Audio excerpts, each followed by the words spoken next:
Hi, welcome to this week's edition of Blues Talk. Again, John, Dave and myself are going to look back over Ireland's victory against France, all due to Six Nations matches. But first we're going to review Leinster's poor performance against the Dragons last Sunday. So boys, that was a shocking display in the RDS on Sunday. Probably one of the worst games I've seen. I can't remember a worse Leinster performance, to be honest with you. Off the top of my Definitely head. not. Maybe Definitely not. maybe Edinburgh back in 2004, 2005, I think, maybe. Apart from that. There's got to be something out of that season. Scarlets we back lost in, so many. One of the first seasons we moved to the RDS. Even that wasn't as bad. We came back and scored 30 points or something towards. It was in the the 50 second we half, conceded. Oh, yeah, to be honest, we were just talking about 50 Shades of Shite. And, you know, the lads were. It was rubbish, and there was no shape or sense or anything to it. I mean, the coach has to take responsibility because he put rubbish on the pitch. Players have to take responsibility because they were rubbish on the pitch. When you say rubbish on the pitch, there wasn't rubbish on the pitch. No, but what I mean is in terms of the game plan, the tactics. Oh, that's and stuff, fair enough. But look at the players have to take. Have to take. Like, Yeah. Oh, absolutely. there Yeah. was six Irish internationals started the match. There was an Australian international. There was a guy who's won an NRL title in Australia. Two more Irish. Less than a year ago. Yeah, two more Irish internationals came on, and a Lion came on, and we still were rubbish. Oh yeah. Well, I'm not talking about the quality of the players. I'm talking about what they were expected to do out there. I mean, it obviously didn't work, and the way that they barely bothered their arse didn't really work either. And one thing that's concerned me, and it concerns me even more every single week, is our maul. Our maul is absolutely rubbish. It is the worst maul currently in professional rugby. I can't think of a worse one. Oh, that's. It's not that it's weak. And Is there not an Italian team out there with a bad maul? Well, please say there is. I doubt there. If you look at it, I mean, it's shambolic. It's not tight. It's not focused. There's no drive to it. I mean, all the lads just kind of wander up and kind of flop in and then have a bit of a wiggle before the ref gives the ball to the opposition. It is absolutely rubbish. I don't think it was just the maul that went kicking like that. Kicking the ball to the corner, right, for Leinster is now not an option because our maul is so bad. Our line-out was pretty shabby too, actually, as I remember it. For stage one. But no, I mean, okay, even if we're to say that this performance was a one-off, right? Even if we're to say that, which I'm not necessarily going to, but if we were to say that this performance is a one-off, the players will be suitably chastened and it won't happen again. We still can't kick the ball to the corner and maul the ball because our maul has been so poor in games against Wasps, games against Cast. All through this season, we have had a shockingly bad maul, and until that's fixed, it doesn't matter who is on the pitch or how they play, because that's a major part of the game that just isn't available to us. What how do we manage to have such a good maul for Ireland with the same players? It's totally different coaching. Obviously, well that was what I'm driving at, and what the point I'm trying to get at here is what struck me is the Treviso game at the end of this. Or just before the end of the autumn internationals, there was a 3-week break leading up to that, and I can remember coming on here and saying, like, what were we doing for the last 3 weeks? And okay, some of them would have taken holidays and that kind of stuff, but here we are again. We've had a 3-week break with no rugby, and some of the guys went on holidays, I'm sure, but like, what was Matt O'Connor doing for those 3 weeks?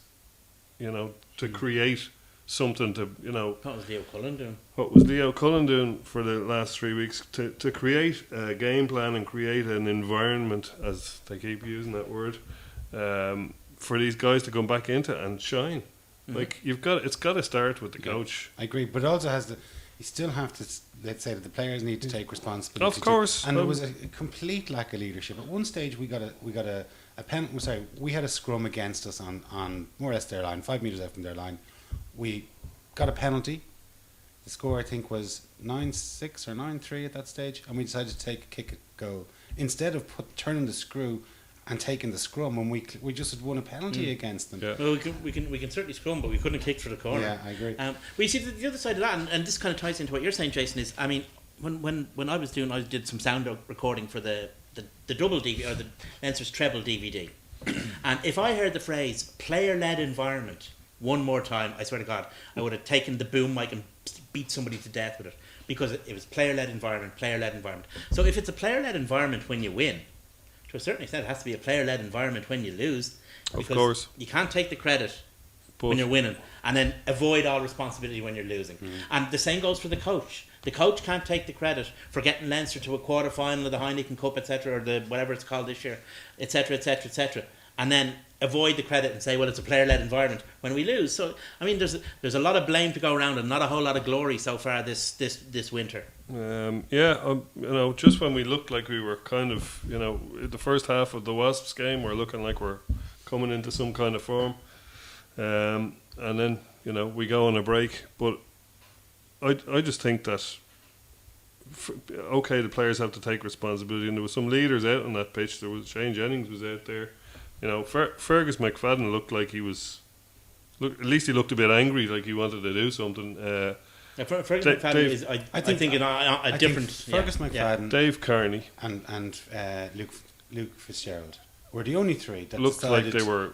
Like at one stage, Dominic Ryan, last play of the game, he was walking into contact, like physically walking into it, when we still had the ball and we had a couple of seconds on the clock and there was only 2 points in it.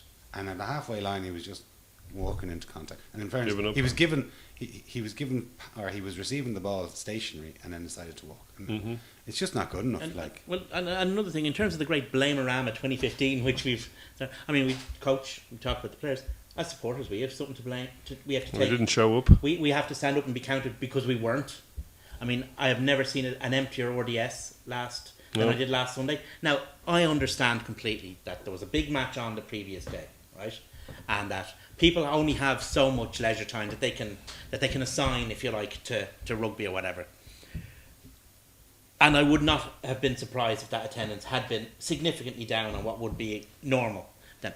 But it just strikes me as funny that, when people say, well, sometimes real life has to take over. It's always the same fixtures that real life takes over for. It's always the Zebras and it's always the Dragons that real life takes over for. We'll see on Friday. If somebody were to say to me, I couldn't make it to the Munster match, real life has to take over, then I believe them. But but people pick and choose. Ultimately, at the end of the day, it's an entertainment product. Exactly, and they're not getting paid to go there and put their ass on the line. The players and the coaches are. But at the same time, as supporters, it's all right there's plenty of blame to go everywhere. Is all I'm saying.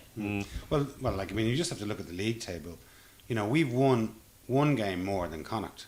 Now we have a rake of bonus points that kind of exaggerates our lead over them by 9 points. Cover our blushes. But at the same time, we won one more game than Connacht. Like we've lost, what is it? 5 games.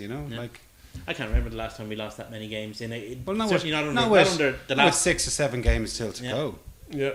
Just the last 2 years ago, I think we lost 4 in the whole season, or was it 3 years ago? Last year, we probably only lost 5 as well. We were, 5 is a lot for a season. Never mind for. And unfortunately, less than 2/3 of a season. With the exception of Ospreys, everyone else won, and 2 of our rivals won with bonus points. Yeah. So. We're I think 6 points off the lead, and we need to pretty much win every match now to get a home quarter. There's no wiggle room anymore. There's no wiggle room anymore. No, so it's hard. Like we've got a Zebre next week. Luckily, we don't have anybody too. I'm almost afraid to say. Luckily, we don't have anybody too hard because But if you can't come out and win a game like that, with the backlash, if you can't win it convincingly, then there's something rotten in the state of Denmark somewhere, We did score a nice try. So at least one. At least one that we were given anyway. Yeah, it's a nice break. Bit of a dodgy pass, nice bit of toe, and then bit of a forward pass maybe even. Yeah. And a nice bit of pace as well. And the ball goes forward, does the pass is the question, of course. Yeah, I'm taking it. Yeah. I'll tell you, if there was a TMO, that pass mightn't have survived it. No. But, you win some, you lose some. Yeah. But one that we did need a TMO for was Luke's one. Yeah. I don't see how this wasn't a try. I mean, we'll watch it at normal pace. Looked like there was at least a second of him having the ball under his hand. Yeah. I mean, I don't see. I mean, we'll see it again here. Whitehouse is right on the line when he's saying knock on. But if we look at it slowly, we can see that if you slow it right down, there's no point where that ball appears to be knocked off. I agree with you, but look where Whitehouse is. He is really probably close. feet away from it, and It's he a lot has closer than I was. he has his hand right up to his mouth to blow the whistle. But the referee, that team of officials were serially incompetent. But we leave this aside, you know. But the one that I can't forgive is one we were talking about earlier, was the Fergus McFadden one.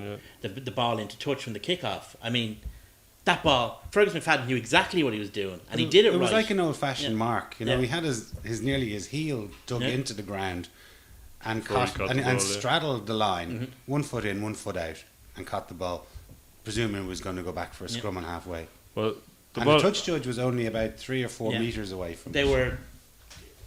and they were offside all night. Yeah, but I think- we should have been good enough to beat Oh yeah, no. the offside dragons, the crap adjudication and everything else. Like the team we had out should have been. I'm good not enough entirely to sure do- that the Dragons were as offside as people think they were. To be honest, it's just that I think we were quite laboured and gave them plenty of time to get. to wind up. Yeah, Yeah, well, there was certainly a lack of commitment from our side. I mean, the pack just didn't seem to want to. and you see, that's one thing I hate saying about Leinster, because it's one thing that I mean, Leinster have taken over the years took an awful lot of slings and arrows about their commitment. Mm-hmm. And you know, we stood on the terraces in Donnybrook and we watched them, and we could never fault their commitment. You know, that was one thing you could never. But you know, this is the first time this current year. It's the first time I'm thinking, you know, there's guys there that aren't looking as quite As committed as quite they as could committed be. as they could be. You know, But it was we slop- probably have better players, But it was so but is their attitude better? I don't know, but it was so sloppy. I mean, look, I'd love Ben Teo to make a huge, impact on Leinster rugby and to be a superstar and all the rest of it. But you saw that, like, it was a very lazy pass that he gave for the try. It wasn't caught, but it looked forward.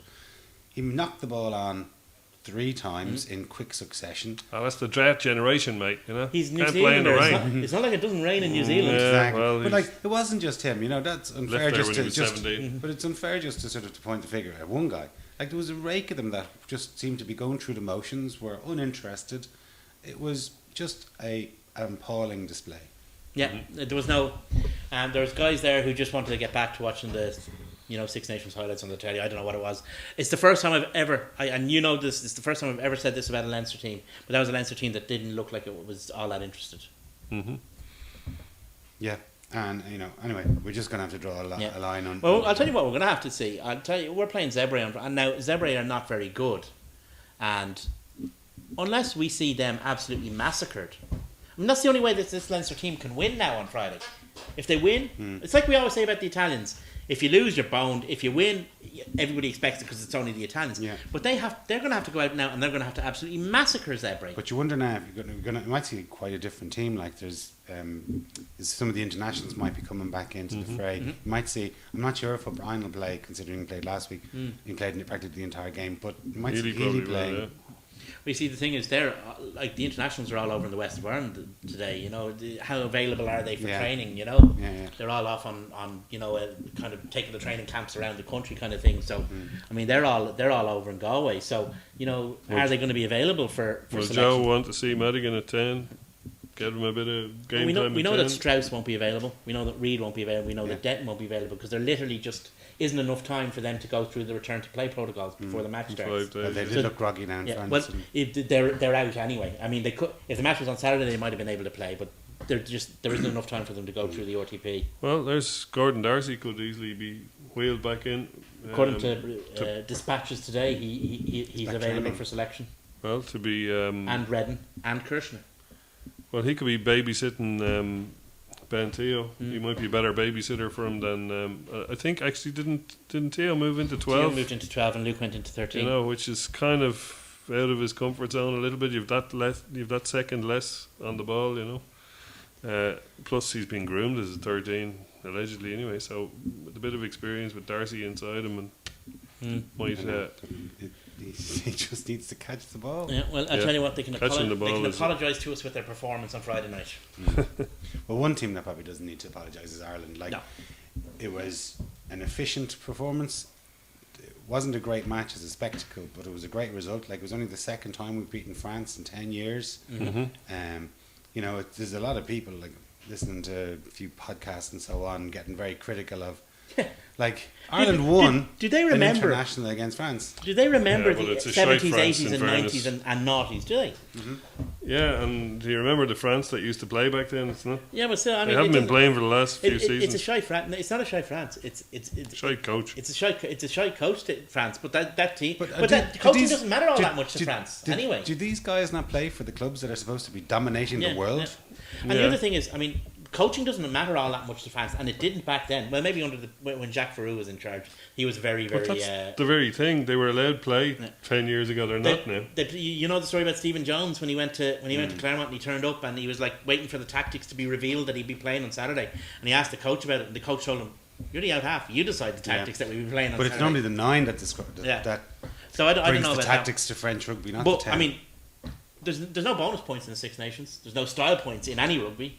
I mean, all we have to do is win every single match by one goal, by 1 1 point. I'm like that. 4 wickets. I'm like that minister.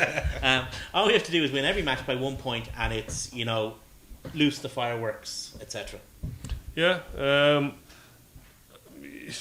Part of me is hoping that it's this conservative game plan is designed to show England nothing.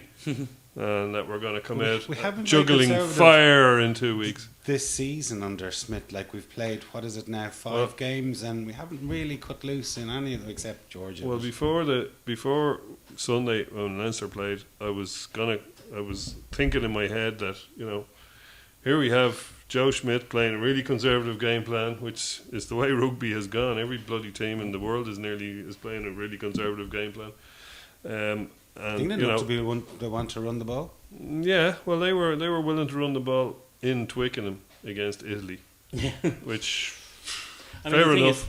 Last year's Six Nations tournament, right? The team that kicked the ball the most won it. The team that kicked the ball the second most came second.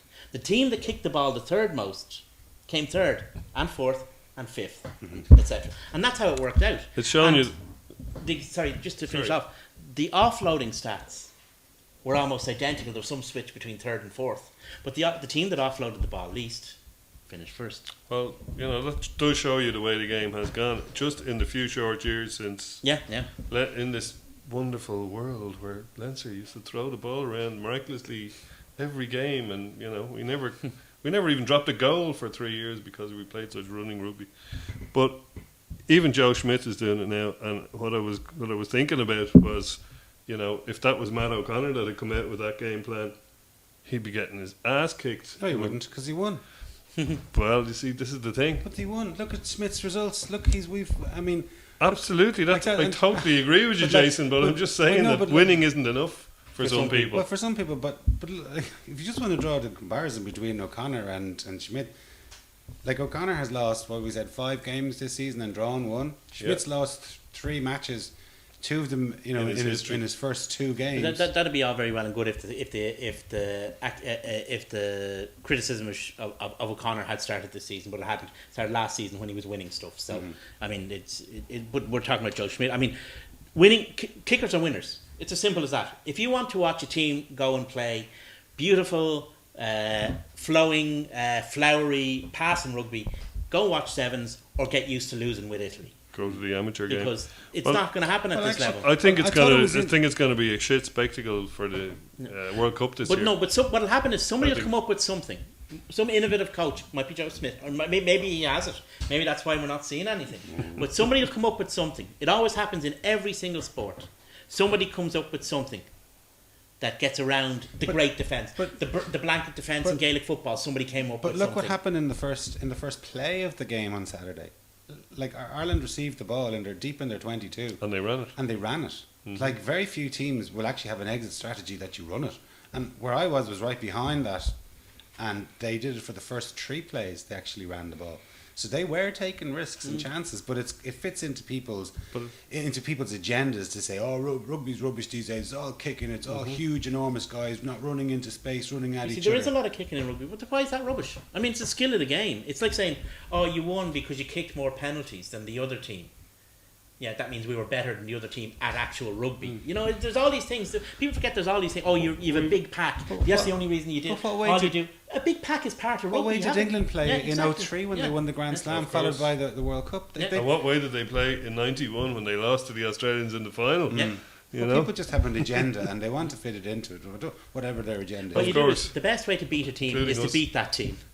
And the best way to beat France was to kick in behind Teddy Thomas, and that's what Leinster did, or that's what Ireland did. They kicked in behind Teddy Thomas. and you also remember we've back got to the Carneys and the Bows and and we've got Sexton and we've got a pair of halfbacks that can kick anything. You know, Yeah, kick put a ball in the put a ball in sixpence. the sixpence, and we've got guys that can contest the ball in the air. Henshaw as well, an ex fullback. But if you Great in think the back end. to the World Cup in '99, Australia actually went through a game without kicking the ball. You know, that's how good that they were. Yeah, And but they- you could back then, and it suited their style as well. You know, But like there was some outstanding performances. Like you name checked quite a few of them. Carney was just sensational under some of the high balls that he took. Sexton, after not playing for 3 months, Yeah. like some of the kicking that he did, like the restarts, would just put them under. We got so many turnovers. From the pressure that he put them under. Ireland's restarts were just wonderful. Yeah, to like watch. I mean, They it really reminded were. me of Yeah. of the Leinster under Schmidt when Shane Horgan was been. yeah. And Johnny Sexton. And Johnny was there. Yeah, Sexton was exactly. doing the Yeah. kicking. And Nasiwa was going. Well, for the result. again, it's like we referred to last week with your quote originally from Dan Carter, where I kick shit ball and I pass good ball. So Yeah. there from the kickoff in the match, Johnny Sexton decided that was good ball and he ran it, and they made progress. Okay, they didn't in the end. They didn't get into the other half, but they certainly they covered several phases before they had to. Yeah. But we resort to kicking the beat. ball. I mean, when it boils down to it, we beat France. Apart from the mistakes we made that brought them back onto us, relatively handily. They brought on their bench that really opened Yeah, Parra but we for a start. made mistakes. We and were down kind to of- 14 yeah. men at that point Yeah. in time, and it was when Rory Best was, I'd say, 5 seconds from returning to the pitch when they scored their Yeah. try. So Yeah. for those 10 minutes, they just What was the ramped it guy's up. name that scored the try again, Jason? I have no idea. You're going to tell me though, aren't you? I was hoping you'd pronounce it for us. Are you joking me? But anyway, just to go back, I mean, to a certain extent, we were masters of our own, if not downfall, but certainly came close to it. And I've completely forgotten the point I was going to make about it. Oh yeah, sorry. We beat France handily enough, right? Or we were in a position to beat France handily enough before we made mistakes that brought them back onto us. But we kicked 300% more ball than they did, and we offloaded the ball twice to their 11. There's something to be said there about the game that we now have. Yeah. But it's Um, not, it's like, it's not a good spectacle. When Well, that's- do you know when what it is? when that's winning rugby, it's It's still data. not. Data is doing that like it does in Yeah. American football. It's all the data that's coming back from these guys. What's on there and from the stats. from- 54, number 54, 54th percentile. Exactly. It's literally rugby by numbers, and there are people who are making a living now out of dissecting those numbers and saying that, oh yes, like you've just said, the team that kicks the most wins, or like if you look back to South Africa winning in World Cup in 2007, that era of rugby is seen as because Argentina were doing it as well. They were kicking and chasing. They lashed France out of it by kicking it twice. In fact, by kicking and chasing. You had South Africa did all that, and then You had South a Africa- year later they changed the rules. South Africa, Argentina, and Munster at club level. 3 teams that did things that Laws. weren't that the IRB didn't want to happen again. They didn't want the game to be a kicking game. They didn't want the game to be a picking game. Mm-hmm. So they brought in the ELVs to see what they could do. Were they successful? Not so sure, but they Partially. They opened up the game for a while, but then great coaches. That's the thing about all sport. Great coaches will look at a situation. And the first thing they say is, right, we have to stop the opposition scoring. But rugby, But what they do, they bring these, and then the systems come in, and then what happens is the great coach goes, now how am I going to score against this system that we have brought in? And then it eventually gets broken down. It always does. but It's cyclical. rugby seems to evolve. Yeah. More so than a lot of other sports where the rules are quite static, and they kind of, whatever the rules were, some guy in a public school in England drew up X number of years ago, they're kind of pretty much the same, like say football, for instance. Whereas rugby, like they're constantly tweaking, whether it's even, a few years ago they brought in whether, I remember like when it was, if you kicked the ball into touch on a penalty, it was the opposition's throw, and then they changed that, so you kept possession. They changed the the scoring system. Bringing the ball back into the 22. Yeah, lots and lots of different ones, and then hundreds of ones that they've So done it in they the only scrum. did that in the ELVs to Yeah. bringing the Yeah. ball back into the But like 22. they've done, you know, there's quite a few, and so they're quite willing to. But something needs to be done because it is you're being rewarded for being conservative, and you're being Exactly. You're, you know, and that's not what rugby is about. But Rugby you see, should it's- be about it's a being professional rewarded for game, taking yeah, a no. risk. But we're still talking about a very limited period of time if you think about it. From, if you like, we'll say the heyday of Joe Schmidt's Leinster team, which was a glorious club side at the top of European competition. Perhaps maybe that's what And- that was the outcome of those changes and that came through. Coaches looked and said, "How do we stop a team like Leinster?" Yeah. You know, but the thing is, that's only a 2-year period of Destroy time. their It's not ruck long ball, enough to slow say, them down. It's not long enough to say that this is going to be how rugby is going to be for the next 50 years. Because I still think that like in soccer, like when somebody came up with a way of beating the offside trap, like in Gaelic football, when somebody came up with a way with beating the blanket, a clever coach will find a way, and everybody will go, "Why the hell didn't I think of that?" And before you know it, all these defensive systems would be ash on the ground, Well, and somebody will have to come up with something else. We'll see. I hope so. It And might that- be but a that's- law change. Sport that- is cyclical that like that. It always happens. I just feel that the World Cup won't be much of a spectacle because of all this. Because everybody will be But playing. it seems they'll that be trying to not but lose do you not their think way. that those to the final. cycles seem to coincide with the really crap phase of the 2 years is when the World Cups were on, like in 07, 11 wasn't particularly better, and then That's because they can't change the laws in the year of the World Cup. can't- you because, can't, you know, And it's the hard other side of enough that to is, try I and mean, get there are teams going into this the World two Cup hemispheres playing who are together. really, really strong and have real strength in depth. I'm talking about obviously the New Zealand and South Africa in particular, maybe not so much Australia and Argentina, but New Zealand and South Africa. And in the Northern Hemisphere, France, Ireland and England will consider themselves to be, would consider themselves to have a chance of winning this World Cup.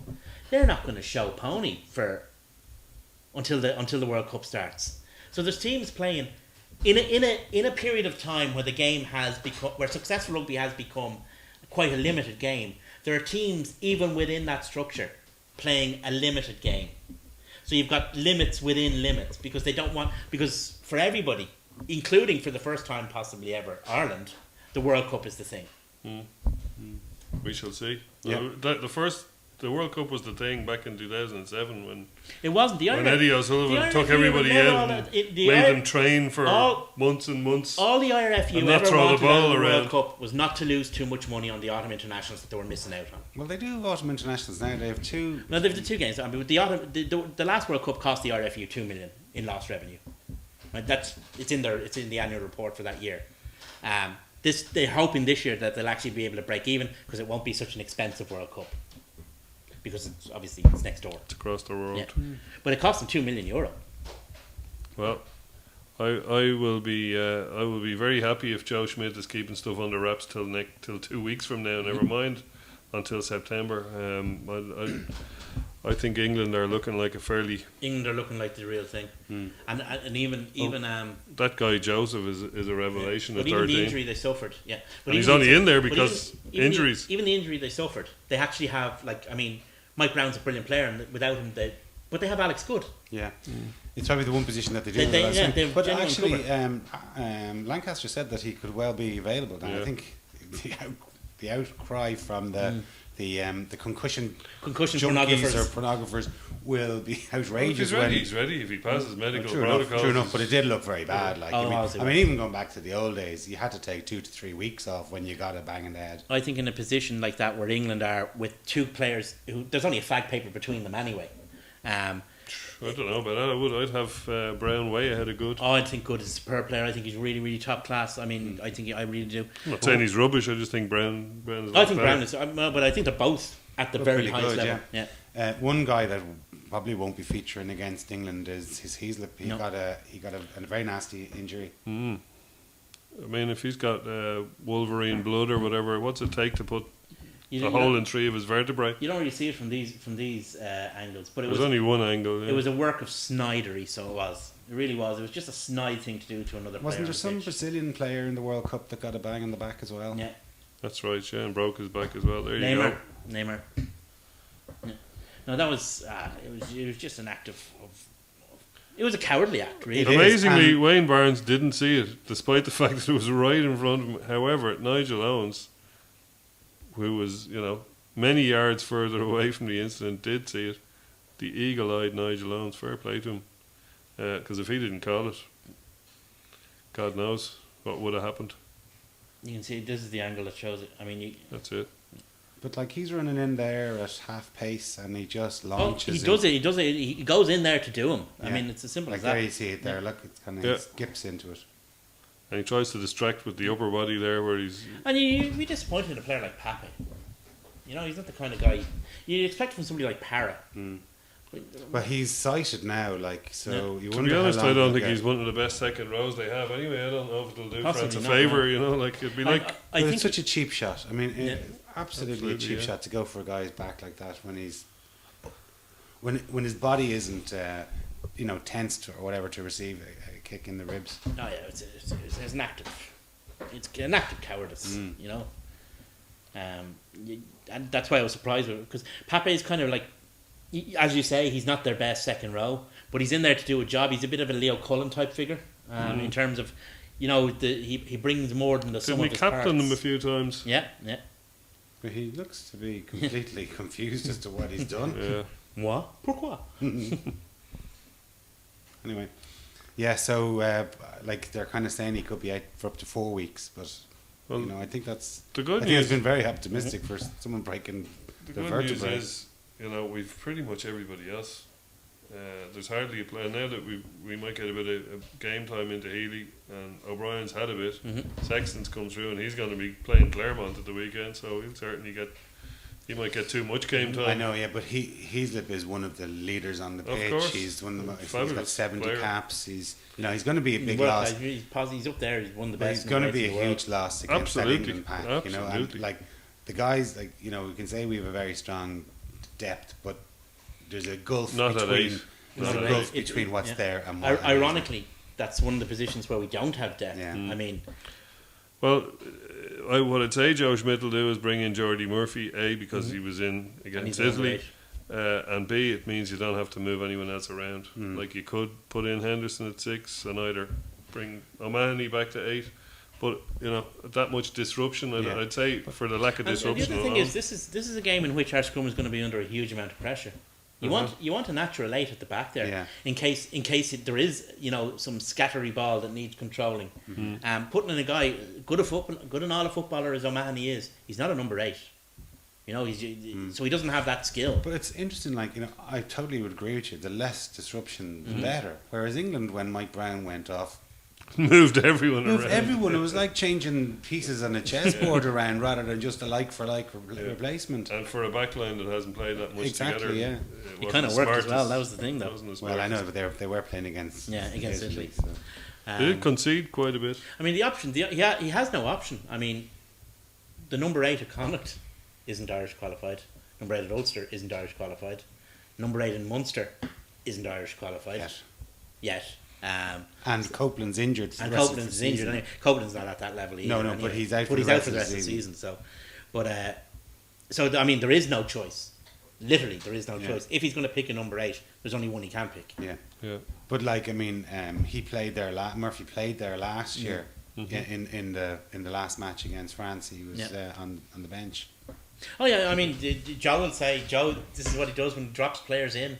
He doesn't. He makes no reference to them being inexperienced or anything like that. It's kind of the way he manages them. He manages them very well. He says, "Oh, he's our replacement number 8. It doesn't matter. He's playing number 8 for Ireland now. That's it. He's good enough." Yeah. Hopefully he is, because it is a big ask for him in that environment. Huge. I mean, because it's a great England pack. It's a really, really good Going up England against pack. Billy Vunipola. Exactly. Who's at And- least twice his weight. Yeah.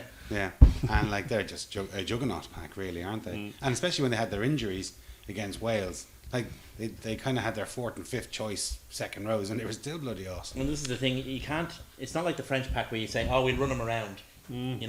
That England pack. They can run around all that day. England pack, quite happy to run around all day. I mean, they'd be more happy running around, some of them, than playing football. But that's actually not the case in the main with this England pack, because there are actually an awful lot of very good footballers in it as well. And now they've discovered a backline.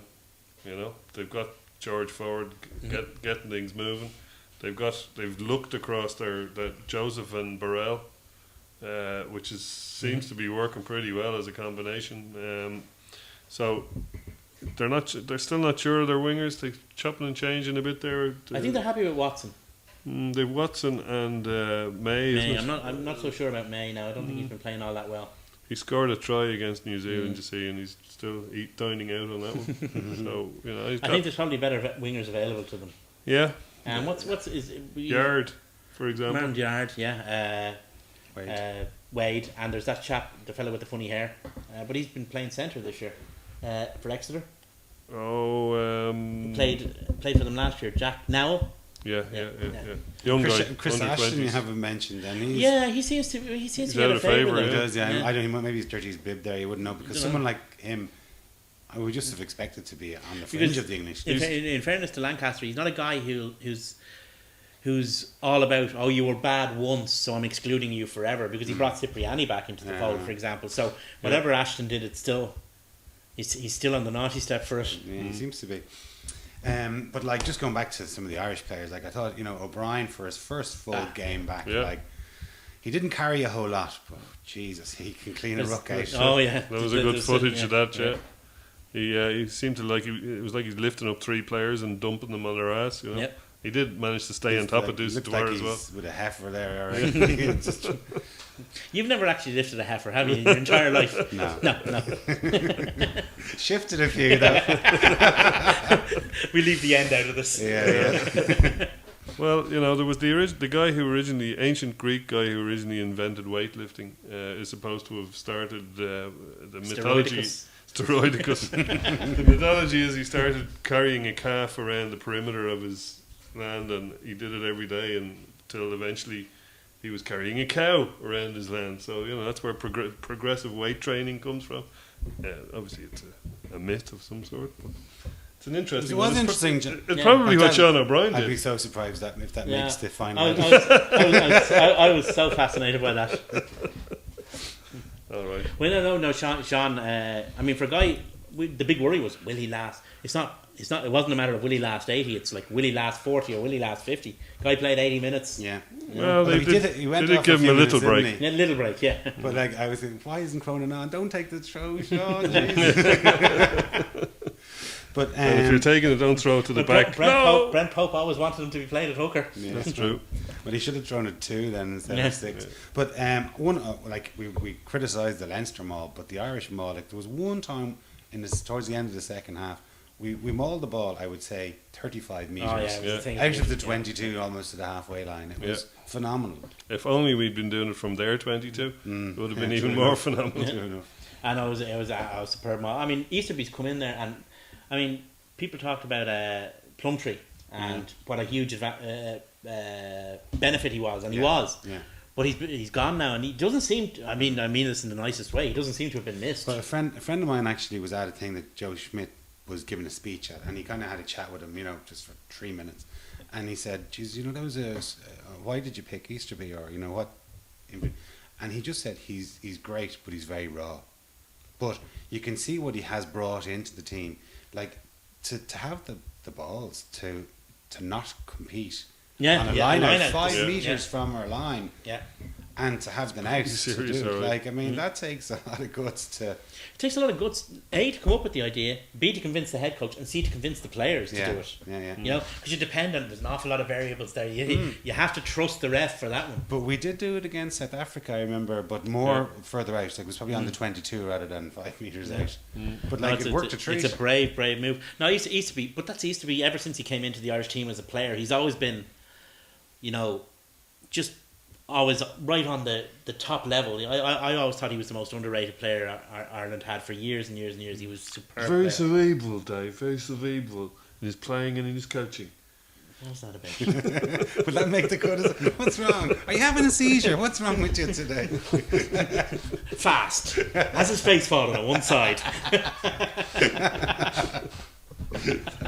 Hooker will leave that in. But no, Easterby was always highly underrated as a player. I mean, I think that we didn't appreciate him, as Irish fans didn't appreciate him as much as he was appreciated around. I mean, he did get to go on a Lions tour. No, People forget that. don't forget he was brought in for an injury, and he ended up started starting, in the third test. So that shows how we might have underrated him, but certainly wasn't underrated by British coaches. I think once a coach saw Easterby up close, he picked him. It was as simple as that. I mean, it's the same with O'Sullivan. Any other coach, he played for picked him. But and he seems to have taken that into the national team as a forwards coach himself. I mean, the Irish pack is as good as it's ever been. It's better than it's ever been. It's progression. When we lost Plumtree, we thought there might be a drop. There hasn't. It's actually moved on to another level. Well, maybe we should ask Alan Quinlan, because he kept him out of enough Irish caps that Quinlan should know all about him anyway and how good he is. Yeah. I think in fairness to Quinlan was always a big admirer of Easterby. He was never anything other than fulsome in his praise for what Easterby did. Well, Yeah. we certainly have seen the benefit of him within this pack because it's performing so well. It's just a pity that we couldn't blend it in with some nice fancy black moves though as well. No, they're under wraps. We live in hope. Exactly, but like again, we just come back to Sexton. Like he was magnificent, and like even again, the first few minutes, Bastro ran at him, and he stood up. He went, he went for the tackle, and he was instrumental in turning the ball over. We got a scrum because he managed to hold Bastro up, and he just showed such enormous. He was so brave to constantly run into Bastro, particularly after what happened to him, this time last year. When What he he might have needed was somebody doing a Dan Lydiot on him down low while he was doing him up high. I think there was a certain element of, that was kind of what had happened last year had happened, and because Sexton had been off, ultimately it But it started. would only be human nature to have some Yeah, slight but hesitancy. Sexton's always been. He learnt at the feet of Felipe Contepomi. He's always been an extremely physical out half. He's always loved the physical Big lad stuff. too. He's a big. He is. He's what? He's 6'1". 6'2". He's a big guy. 6'2". He's always loved the physical stuff. Like Contepomi was like that. He loved the physical stuff, and Sexton's the same. So I think a French tactic that was based on running guys down Sexton's channel was one that was never really going to be that successful. And in fairness, it wasn't something that they did. Bastro went down Sexton's channel because Bastro was going down that channel. It wasn't a.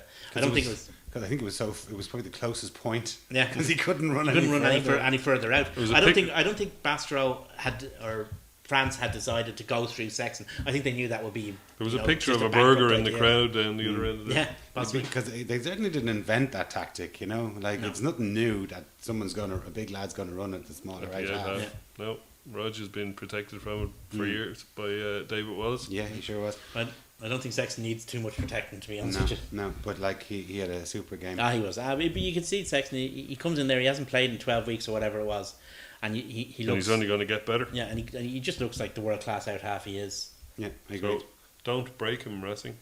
Well, he's playing, Keep him intact. He's playing Claremont, is it? Claremont, yeah, a tough game. But at least he's getting more game time now. That's probably the good That's thing. the about it. upside. Is the game in Claremont or in Paris? I don't know. Because if it was in Claremont, he wouldn't be expected to do all that much. Yeah, it's true. No.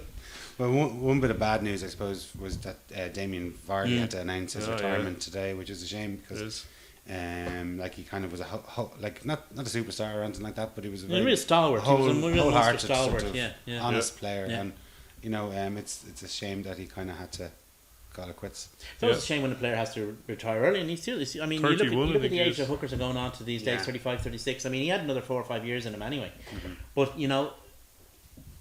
it's better to have those 4 or 5 years in the whole of your health than getting cropped. Yeah. Run around after your kids rather than have them pushing your end in a wheelchair is always a good thing. And he was a very, very, very good player for Munster at a time when Munster needed guys just to stat.